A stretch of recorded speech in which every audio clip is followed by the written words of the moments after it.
last panel, my favorite panel, I think.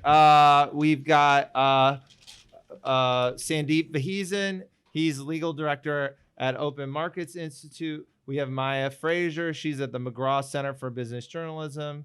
And Sanjukta Paul at Wayne State University. We've got a great conversation here. Let's just get right into it. We're talking about tech platforms, labor, and small business. And I think I just want to open it up really generally. Like, what are some of the problems that we're seeing with these tech platforms? I mean, we have a very good example 2 days ago with this whole Iowa thing, but more generally, just what you're seeing across the board, problems in this market, things that are coming up based on what you all are looking at. But Maya, why don't we start with you? Just just because you have some really good specific experiences writing about a wide range of things. Just some of the problems that you're seeing, whether it's the tech platforms having outsized political power at the local level, electricity markets. I mean, anything, any of the things that you've been writing about that you want to talk about. So is it Infrastructure Week this week? Does anybody know if that happened yet? Okay. So the reason why I ask is in the last year, in 2019, among the big tech firms, they spent, roughly speaking, about $100 billion globally on what you could define as infrastructure. They built data centers. They spent an extraordinary amount of money building out their physical infrastructure. When we talk about tech companies, a lot of times we're talking about them in our debates about what they do to ad markets, what they're doing to shopping, what they're doing to privacy, et cetera. And those are all really, really important debates. But I feel like a lot has been neglected in just looking at the physical manifestation of these companies. These are trillion-dollar companies now, most of them, and they are building things. And we're not watching the political process around those structures. And the reason why I've found this intriguing and in relationship to these sort of political discussion around populism is a lot of this construction is happening in the so-called left behind places of America. So I've kind of spent the last year or so, and more discreetly in the last 3 months, really looking closely at the behavior of big tech companies in small towns and communities. So, and I think this is sort of neglected in the discussion because we're talking about it so much as the consumer, and we're the, oh God, I was about to use a horrible cliche, but like the rubber hits the road, I just did it, but is really with the citizen. If you want to talk about big tech's relationship with people, where they interact with them as citizens is actually in these communities. And so where the really neglected and uncovered relationship and their behavior is happening at this local level. So toward that, I will just give just a brief anecdote from Altoona, Iowa. In 2003, Facebook, this is a small town, 2,500 people. It's somewhat prosperous community in Iowa, but Facebook first came in 2013. They got significant tax incentives from both the state and the local municipalities. Everything was hunky-dory, so to speak. This went on for, 5 years. They built 4 big data centers in the community. Well, in 2019, they negotiated with the local city council to build yet another data center there, but it was all done behind closed doors. Nobody was aware. They used a code name within all the public documents that were filed with the city. And on the day that an additional $40 million in tax incentives were approved for Facebook, the name of the company actually was finally made public. The local newspaper tried to to request it via FOIA to find out who this agenda item was. It was refused by the city as attorney-client privilege. It wasn't released. Well, when it was finally made public, within 12 minutes during city council, it was approved. So the public was aware that Facebook was going to be getting another $40 million in tax incentives for all of 12 minutes before it was approved. And that's just one example. But that type of sort of just behavior is happening all over in these small communities and towns. And so that's just a little bit of a problem that I see, issues of non-disclosure, issues of stifling FOIA requests by these big tech companies in small towns and communities. Yeah, I want to come back to this because I think you have some additional interesting stories around at the local level. Sanjukta, I mean, I know you do a lot of work on labor issues. What are some of the big problems that you're seeing with the tech platforms when it comes to labor?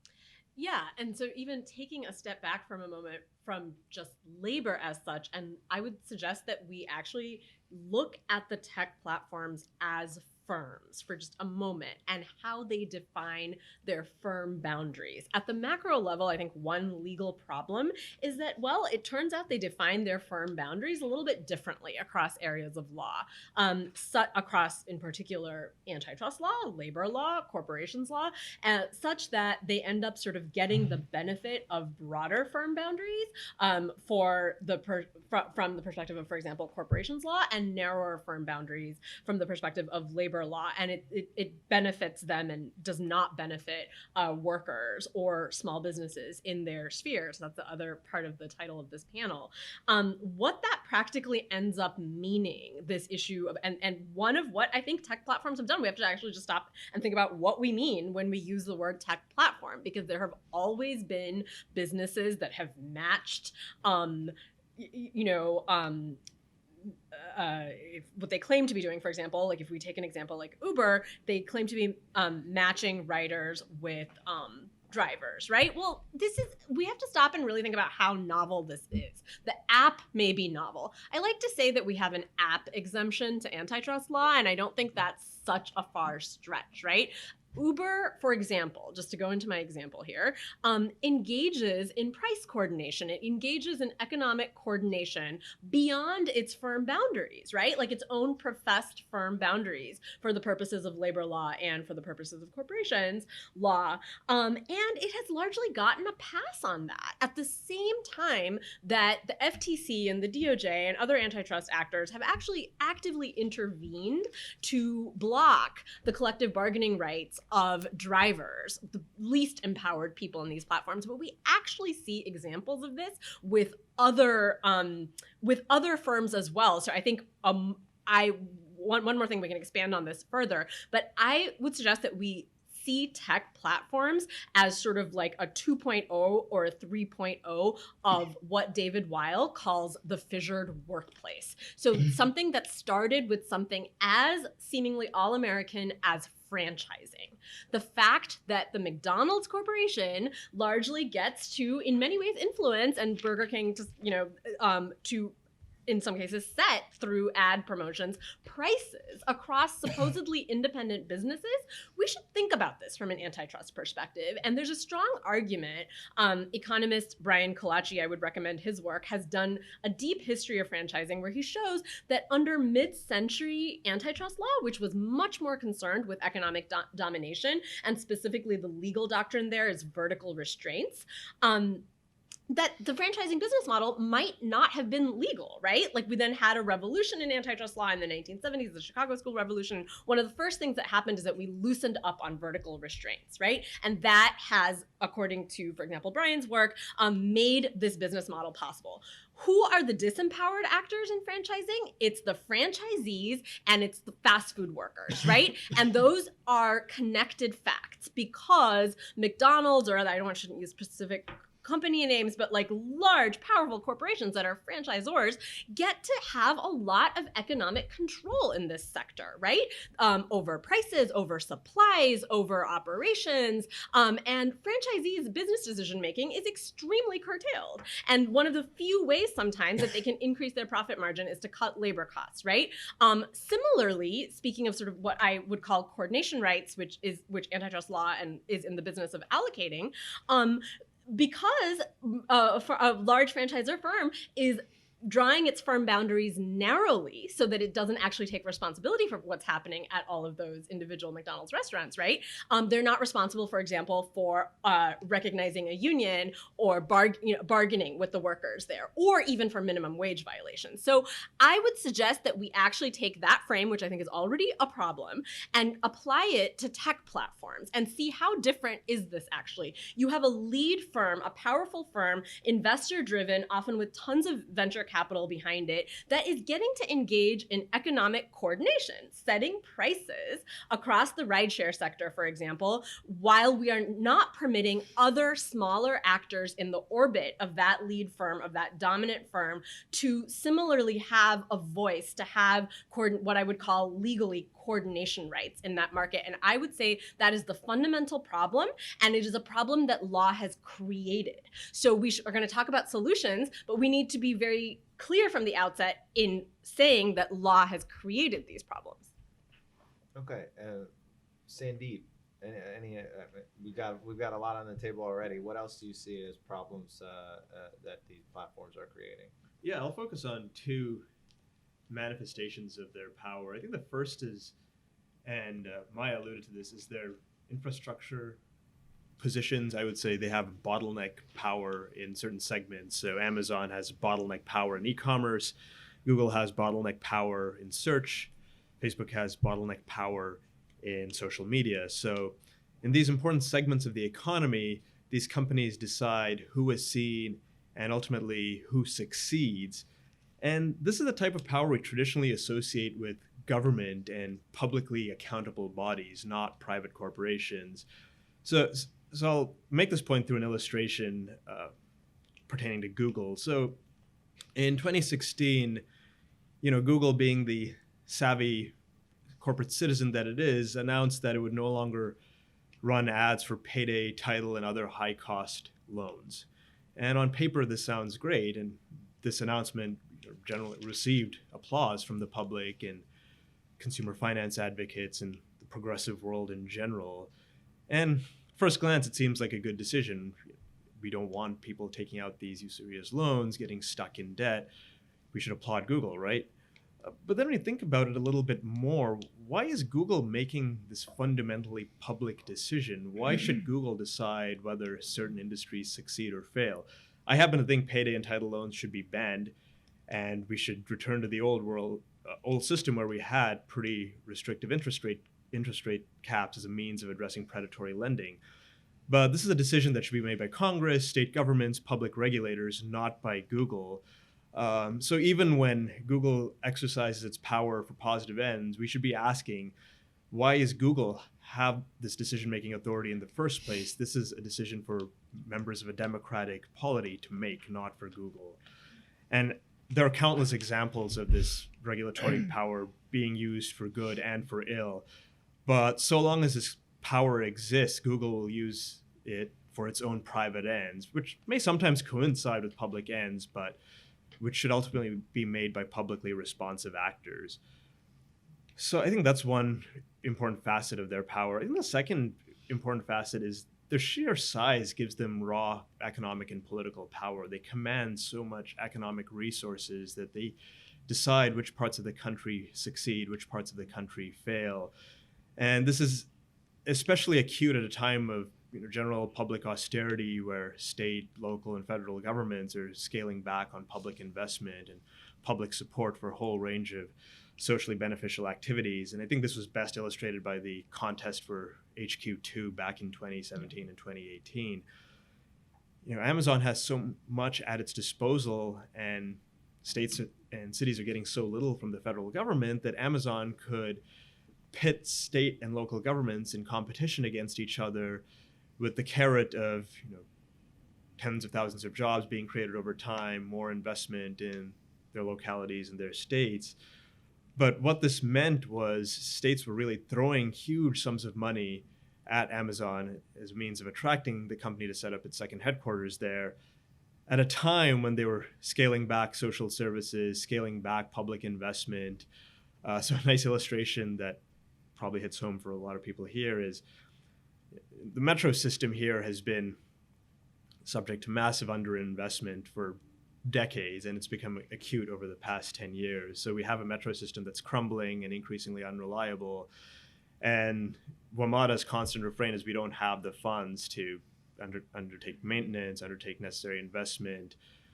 But interestingly, when it came to HQ2, WMATA had the funds to commit to building a special metro station just to cater to employees who will be working in Crystal City for Amazon.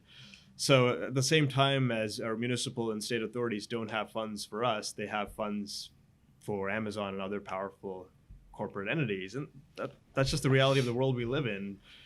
Private corporations command huge amounts of resources, and the public sector is simply not willing to devote the same amount of investments for ordinary citizens. I want to stay on the problem for a second, because and some of this was addressed at the last panel, but in terms of labor and small business and independent business, I mean, I want to stay on this issue of like the gig economy versus like actual and independent business or job. So what has can we talk about? I know Open Markets has done a lot of work on this.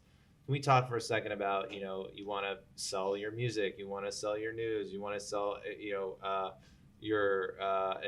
if you're dealing with YouTube, if you're dealing with Google and Facebook on ads, if you want to start a search engine, I mean, if you work for any of those companies that are sort of being squeezed out by Google or Facebook, or if you're a seller on Amazon, I mean, it does seem like a lot of them that seem to complain a fair amount. What is happening to these the independents, these workers and their small businesses, and why are they being squeezed?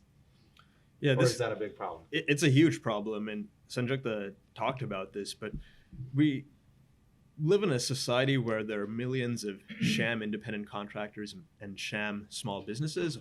On paper, all these actors possess independence, but in practice, they're subject to the tight supervision and control by Amazon, Uber, Facebook, or Google. And this is because of changes in antitrust law that allow these platforms to exercise control beyond firm boundaries, as Sanjukta said.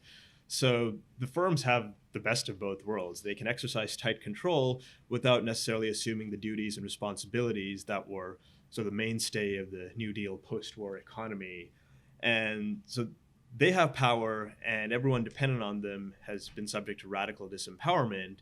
And when these actors, whether they're YouTube creators or Uber drivers, try to band together, antitrust law is waiting to attack that solidarity and ensure that these actors confront these powerful platforms on an individual, bilateral, and ultimately powerless basis.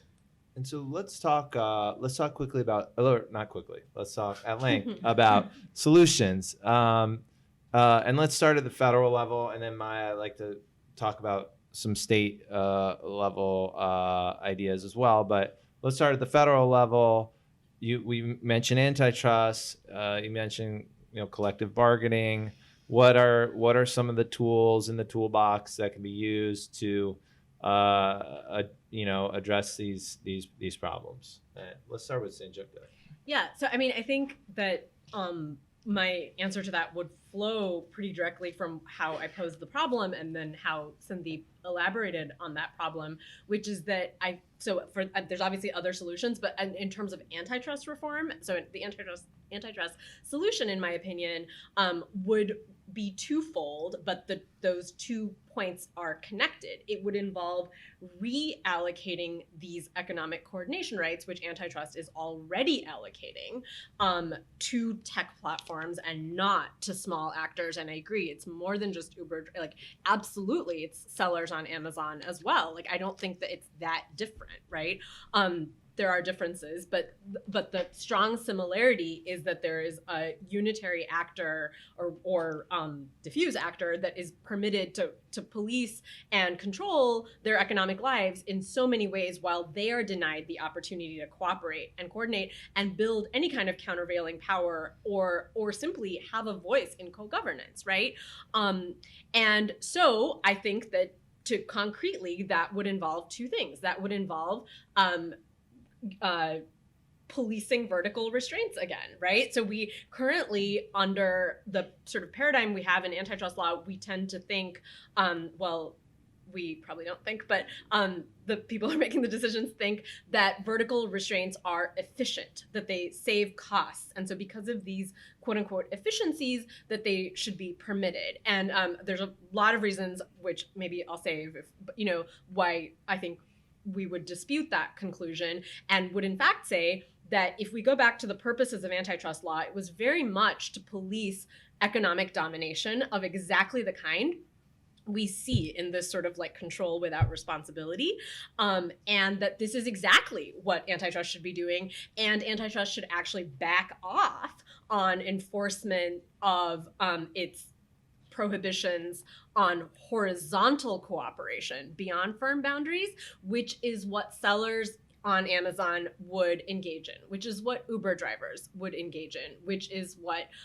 individual creators, music or otherwise, would engage in as well, in bargaining with a more powerful, whatever it is, seller, distributor, buyer. And I think that both elements of that are important to make sure that the smaller player, whether it's a worker or a small business, has a voice in their economic lives.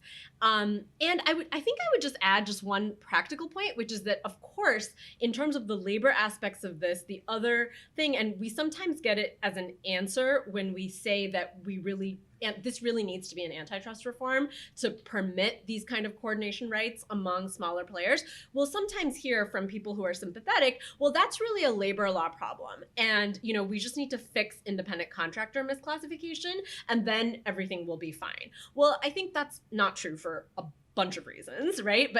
I think there's deeper philosophical reasons why it's not true, because antitrust law isn't meant to just just outsource that to labor law, right? If you go back and you look at the history, and the antitrust statutes were never intended to police labor coordination or small business coordination. It's very clear, actually, in the congressional record, and if we care about that. But in addition to those philosophical and historical reasons, there are some practical reasons as well, which is that if we have some attempts right now on the state stage in California, I know we're going to talk about state solutions a little bit, to address independent contractor misclassification, Assembly Bill 5 in California, which passed, and then the response has been just like absolute hostility and opposition from the tech platforms, actually, right? And so there are issues we can raise with that, but that is the bill that was meant to actually target misclassification at the root and kind of return the NLRA, which is our main labor statute, to return state employment law in California to the definition of employee and worker that was intended in the original Wagner Act. They really do match this broader definition of worker. And so I would say there's nothing inconsistent here, 2 points. There's nothing inconsistent between doing that kind of labor and employment law reform and the antitrust reform that we would urge, because I think that actually if we do both of those, then we give companies a choice, right? You can either deal with truly independent smaller businesses, and then you don't get to have this kind of pricing control and this other type of control through contract, right? And that's fine. That'll be the antitrust role. Or if you want to have that kind of control, then they are going to be employees, and they're going to have countervailing coordination rights under labor law, and you're going to owe minimum wages and that kind of a thing. And I think that those two reforms together would be very complementary and work well. However, as a second best or least bad of the world that we live in, because of this massive opposition to AB 5, which is supposed to be the solution, and our antitrust colleagues will say, well, that should be the solution, right? And we shouldn't change antitrust law. Well, this is the opposition we're getting to that from the tech platforms, right? So there's massive political opposition to that. And And so all the more reason to permit cooperation and organizing under antitrust law, because we won't get the affirmative rights, but we can at least say you're not going to be sued for treble damages if you engage in organizing. So, But in some ways, this is really administrative because it's really prosecutorial discretion that you're talking about, or you think or guidance really. I mean, that's really what you're talking about. A change there. well, I think I would want to see both changes. I mean, absolutely, that I agree, and I think we're going to probably talk a little bit more about what the executive can do. So I absolutely agree that that's a change that the FTC and the agencies could engage in right away. Is that we're going to change our enforcement priorities consciously so that we don't go after smaller actors. But I think I would like to see, because at this point we have some bad case law on this, even though I don't think it's at all what was intended. So I would like to see it a more conscious change in the law as well, but obviously that's longer term. Okay, great. Sandeep. Yeah, so I agree with that. Change in policy and enforcement priorities would make a big difference, but I do think we need legislation in this area to ensure that small actors are protected from both public lawsuits by DOJ and FTC as well as private lawsuits. So even if FTC commits not to investigating Uber drivers for collective bargaining, the risk remains that Uber actually uses the Sherman Act to attack coordination among its drivers. So I think this is an area where legislation is critical.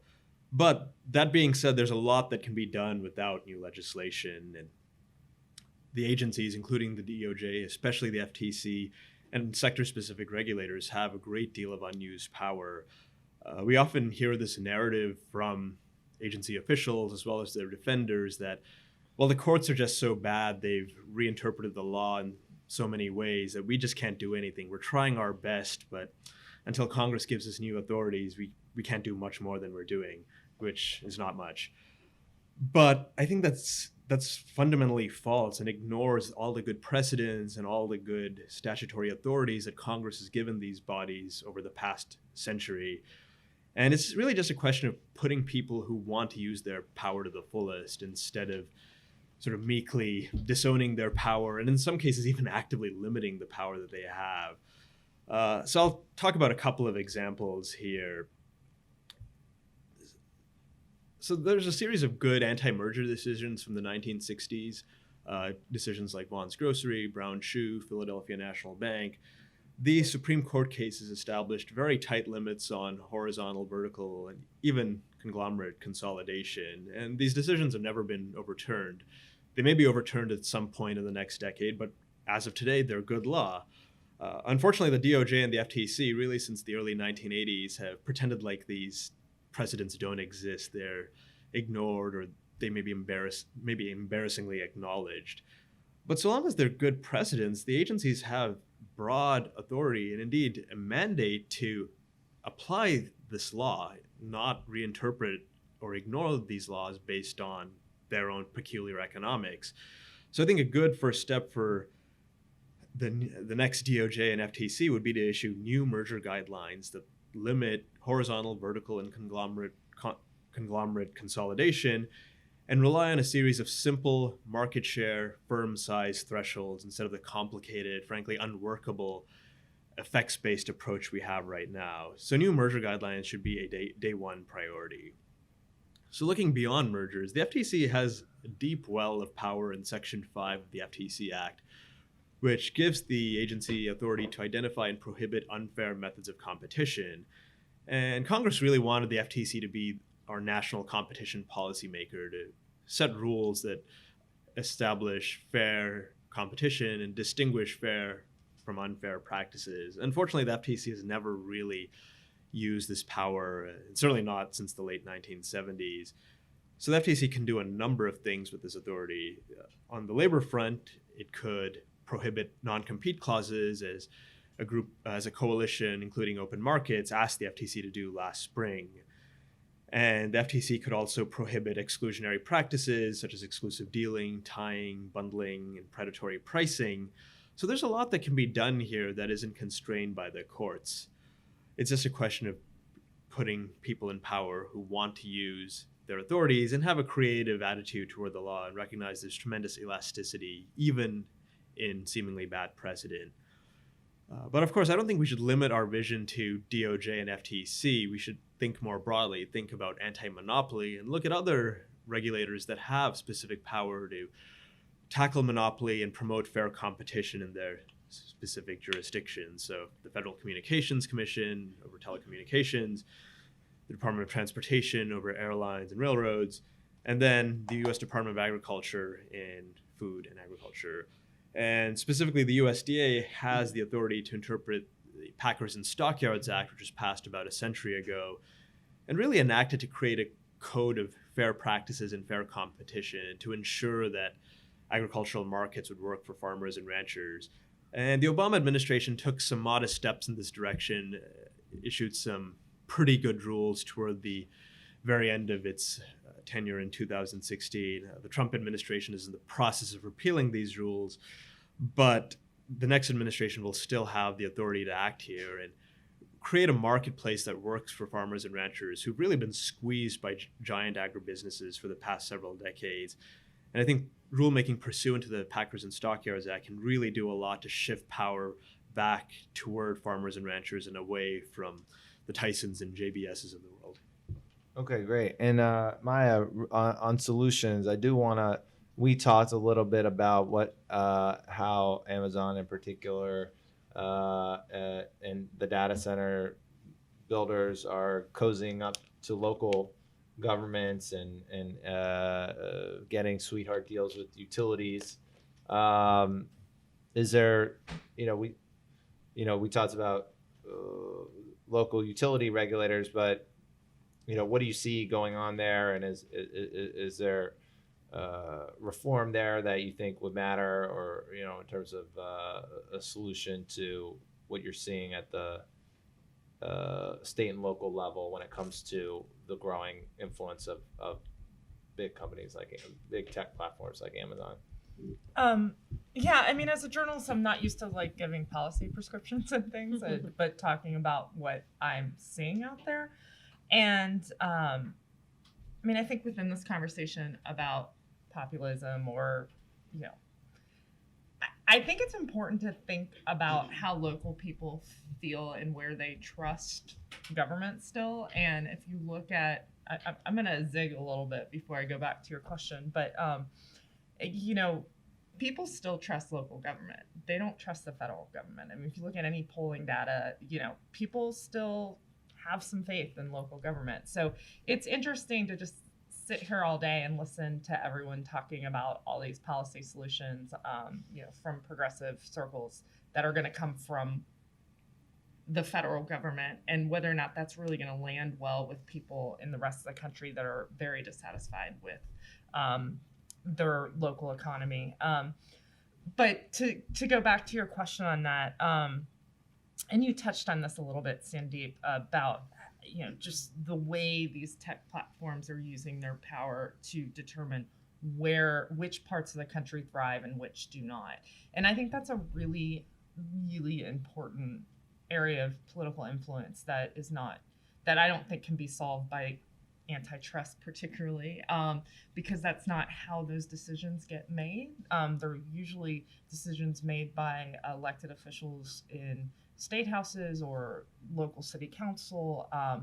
And what's also been neglected in that conversation is what's happened in many, many states is you've had a privatization of economic development. So what used to be a somewhat transparent process, even journalists were able to FOIA things and find out what was going on.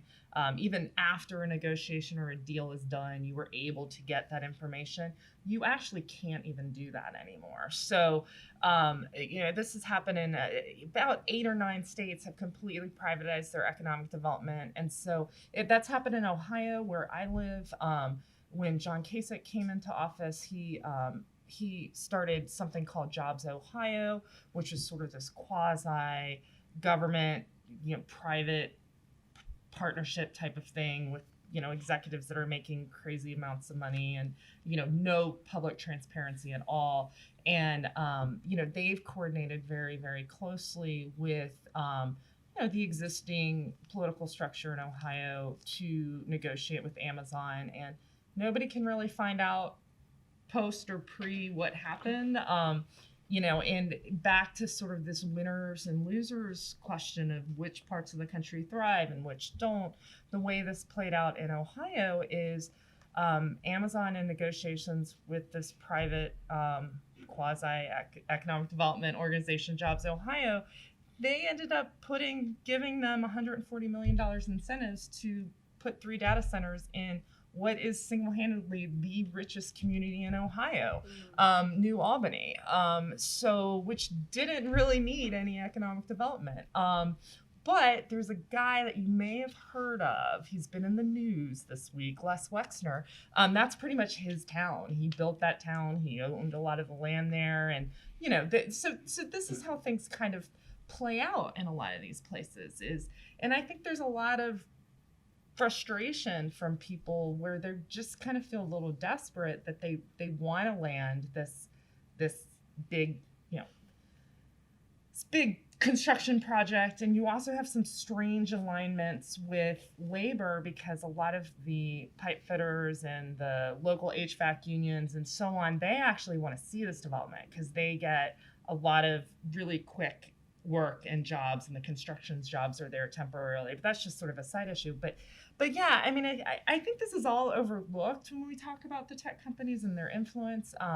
So that's just how it has played out in Ohio. But as far as any potential solutions or reforms, this isn't federal policy. This isn't antitrust policy, but at the state level, I think dismantling some of these privatized economic development organizations and forcing them to be more transparent, a little more teeth in the FOIA law, FOIA laws are there. It's just whether or not people actually follow them. I think that would be helpful. People deserve to know what their elected leaders are negotiating about before they make the deal. And we don't know until after. And I think that's a really important area of policy. And also I think it links up to this, this is one area where people still do trust government. They still do trust the way it works at the local level. And if this keeps degrading and there's less and less transparency, I think that's that effect. And I want to stay on this for 1 second at the local level. We talked about the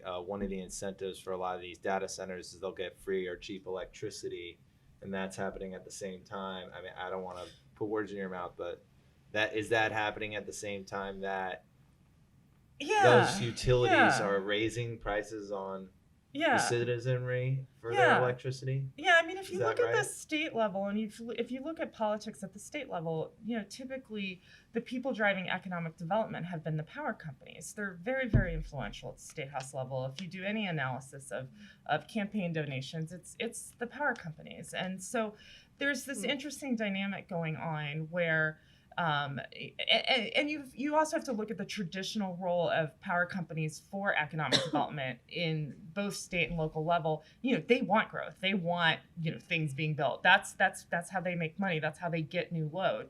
But we're also in this really weird era of flat demand for electricity, both because people are cutting back and also we're getting better with energy efficiency. So these power companies are a little desperate because they don't have new load. They want these big construction projects to come into their area, their service territories, because that's the only area of new load.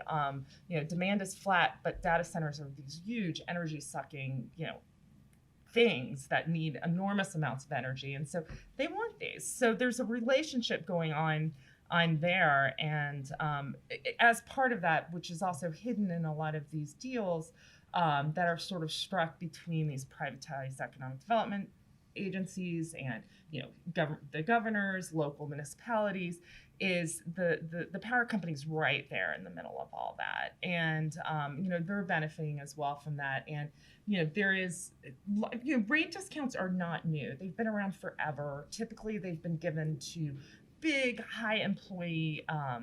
They've been justified at the state level to regulators with these public utility commissions based on the fact that they're going to drive economic development. And so that argument gets made for these data centers and so on to justify these rate discounts, yet they don't really create the types of jobs that have typically been used to justify these. So that's going on as well. I'm not sure what that means or how you change that. I mean, these public utility commissions are really interesting, archaic quasi-legal bodies. They have these massive dockets that, I've spent time in them, and they're like, there's mind-numbing.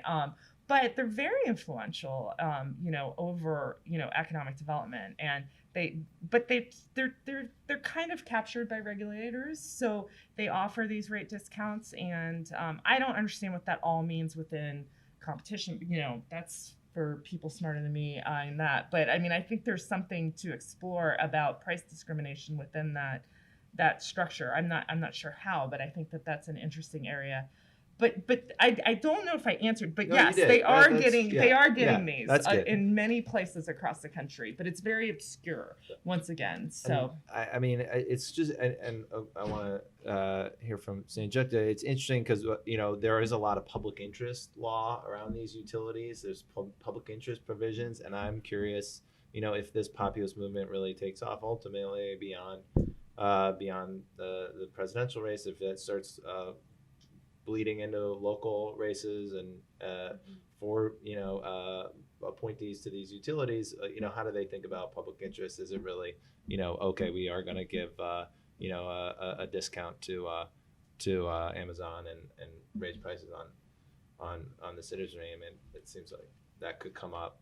Sanjukta. Yeah, no, so just a sort of bigger picture, I think not at all a response, but kind of follow up to all of that was so interesting, is that I think ideally, right, we have like complementarity between a state and federal response, where the federal government actually makes room for meaningful state and local action. Because the problem is, again, to bring a little bit of the historical perspective into it, right, that it's sort of similar to the race to the bottom between the states we saw with corporations and corporate law, which was the reason federal antitrust was passed in the first place, because it was sort of like states, right? And that the anti-monopoly movement in the 19th century really was responding to, is that we had local and regional markets that were becoming a national and international market. Corporations had power across the scope of that newly enlarged market in a way that no local groups, whether they were farmers or workers groups, did. And that's how the national labor movement kind of started as well.